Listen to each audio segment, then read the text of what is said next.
E o artigo de capa da edição 175 da Revista Oeste é assinado por Silvio Navarro. Com o título A KGB do Governo, mostra os avanços de Flávio Dino, ministro da Justiça e Segurança Pública, na direção de um projeto comunista de país. Vamos acompanhar um trecho na voz de Daniel Vidal.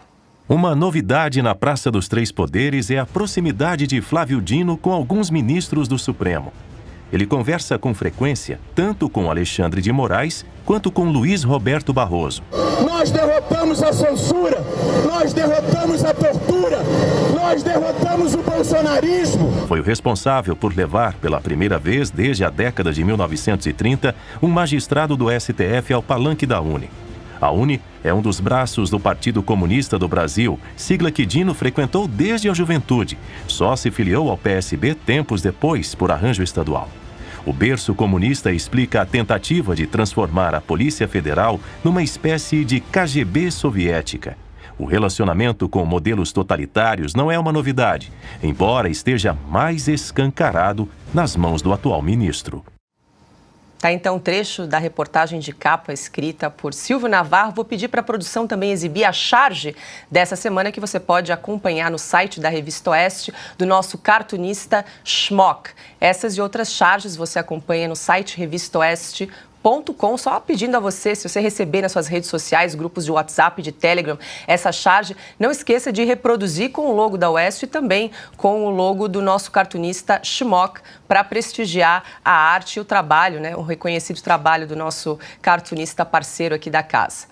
Silvio Navarro, muito boa noite. Trabalhou bastante essa semana, hein, Silvio? Fechou a revista, escreveu a reportagem de capa. Ontem estava no Estúdio Oeste. Ainda bem que hoje é sexta-feira, né, Silvio? Parabéns pela matéria e conta pra gente outros destaques da revista que os nossos leitores podem acompanhar aí nessa semana. Sou soldado no quartel da Oeste. Boa noite, Paula Leal, querida Ana Paula Henkel, Alexandre Garcia, Flávio Morgenstern. Boa noite para você que está aí do outro lado da tela. Paula, o Daniel Vidal narrou aí alguns trechos dessa reportagem que, na verdade, mostra aquilo que todo brasileiro está acompanhando diariamente, até pelo velho consórcio da mídia, né?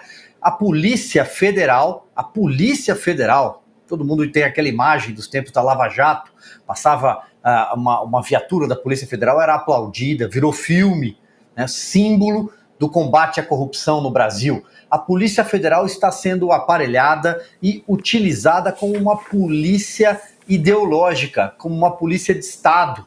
E quem comanda a Polícia Federal? Assim, ele mesmo disse numa entrevista no final do ano para o jornal O Globo, pouco antes de assumir o cargo. Flávio Dino, o ministro da Justiça, que é comunista. Talvez seja a primeira vez que temos aí, desde o fim do regime militar no Brasil, um comunista comandando a Polícia Federal. E ele tem colocado a força de segurança contra adversários políticos. Nós acompanhamos recentemente o episódio do envio da Polícia Federal a Santa Bárbara do Oeste, numa operação de busca e apreensão que nenhum jurista, nenhum constitucionalista conseguiu entender até agora o amparo no Código de Processo Penal para uma busca e apreensão num suposto crime de injúria, um crime contra a honra, um crime que até agora ninguém entendeu o que aconteceu, né?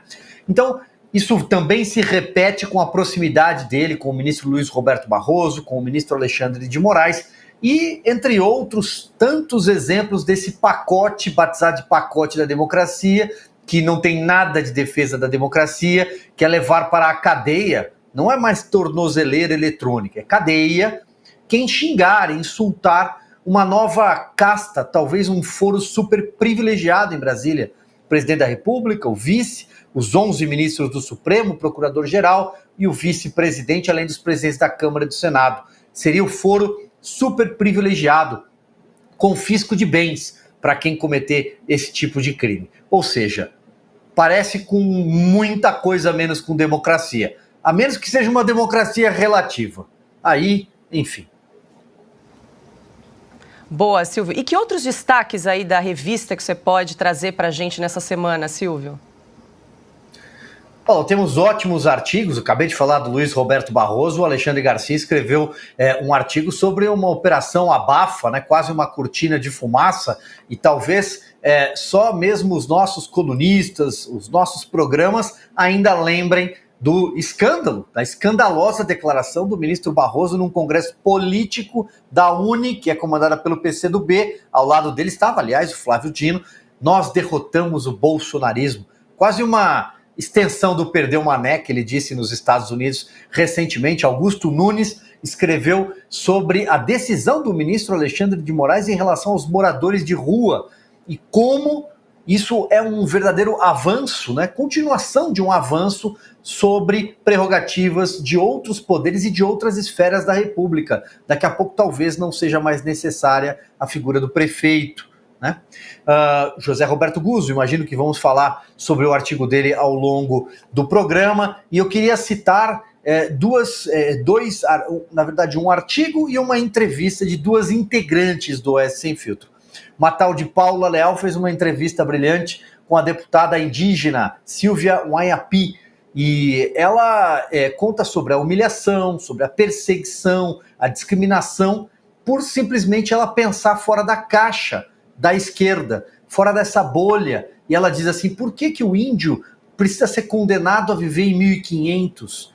Por que o índio precisa viver de cesta básica? Uma entrevista muito, muito marcante, porque ela também tem experiências pessoais, de experiências terríveis envolvendo saúde. Ana Paula Henkel escreveu sobre o filme da Barbie, e é dos artigos, uma das resenhas que tem sido mais comentada hoje. Paula, eu queria até pegar aqui Bom, vou fazer isso depois para eu não me alongar, não sei se eu posso ler um pequeno pedaço. Vou cometer então aqui esse... Ana escreveu, e isso é até uma crítica à direita, uma parte da nossa direita ali que está ficando um pouco chata, né, em relação ao filme da Barbie. E ela falou: olha, a recente histeria de parte da direita no Brasil está enxergando apenas o lado ideológico de uma camada superficial e por isso deixando escapar uma boa oportunidade de trazer assuntos sérios para serem debatidos com os filhos em um campo lúdico. Pais estão cada dia mais delegando a criação dos seus filhos às escolas e clubes. O conteúdo da escola do meu filho é puramente ideológico. Ora, a escola do seu filho não é a exceção hoje em dia. Você senta com seus filhos todos os dias para conversar sobre tudo? E aí ela diz, né? O filme em si é apenas um filme ruim, que pode servir como um bom caminho para boas conversas entre pais, mães e filhas. Não caiam na histeria de uma direita, uma parte da direita, que vem se tornando um pouco chata. Paulo, acho que esses são alguns dos destaques, tem muito mais na Revista Oeste, mas olha, falei bastante, hein?